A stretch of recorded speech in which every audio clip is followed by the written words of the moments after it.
سلامتی تحریک حماس کے آپریشن طوفان الاقصی میں اب تک 300 اسرائیلی ہلاک اور 1100 زخمی ہوئے ہیں، جبکہ 480 فلسطینی بھی شہید ہوئے ہیں۔ غیر ملکی میڈیا کے مطابق فلسطینی مزاحمتی تحریک حماس کا آپریشن طوفان الاقصی اپنی پوری شدت کے ساتھ جاری ہے۔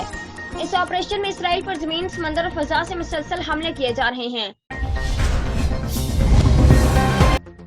کراچی پاکستان میں ڈالر 6 ماہ کی کم ترین سطح تک گر گیا۔ ایک ہفتے میں انٹر بینک میں ڈالر 5.50 روپے اور اوپن مارکیٹ میں ڈالر 6.50 روپے سستا ہوا۔ تفصیلات کے مطابق ڈالر اسمگلنگ کے خلاف کارروائیاں جاری ہیں، جس کے باعث ڈالر 6 ماہ کی کم ترین سطح تک گر گیا۔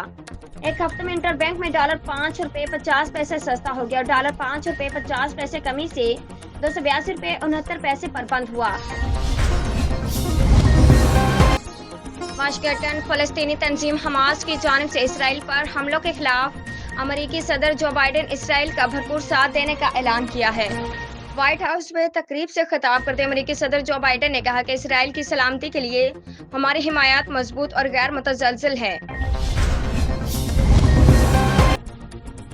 ڈینگی بخار امریکہ اور یورپ کا رخ کرنے لگا، مچھر شمال کی طرف ہجرت کریں گے، عالمی ادارہ صحت نے خبردار کر دیا۔ تفصیلات کے مطابق WHO کا کہنا ہے کہ ڈینگی بخار امریکہ اور یورپ کا رخ کر رہا ہے، کیونکہ عالمی درجہ حرارت میں اضافے کے ساتھ مچھر شمال کی طرف ہجرت کریں گے۔ علم حاصل کرنے کے لیے عمر اور وقت کی کوئی قید نہیں، طالب ہوتے انسان کسی بھی عمر میں اپنے علم میں اضافہ کر سکتا ہے۔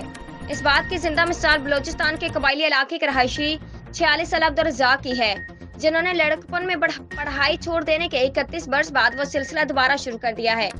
ضلع قلعہ عبداللہ کی تحصیل گلستان کے رہائشی عبدالرزاق 3 دہائیوں قبل ناگزیر وجوہات کی بنا پر تعلیم سے دور ہو چکے تھے۔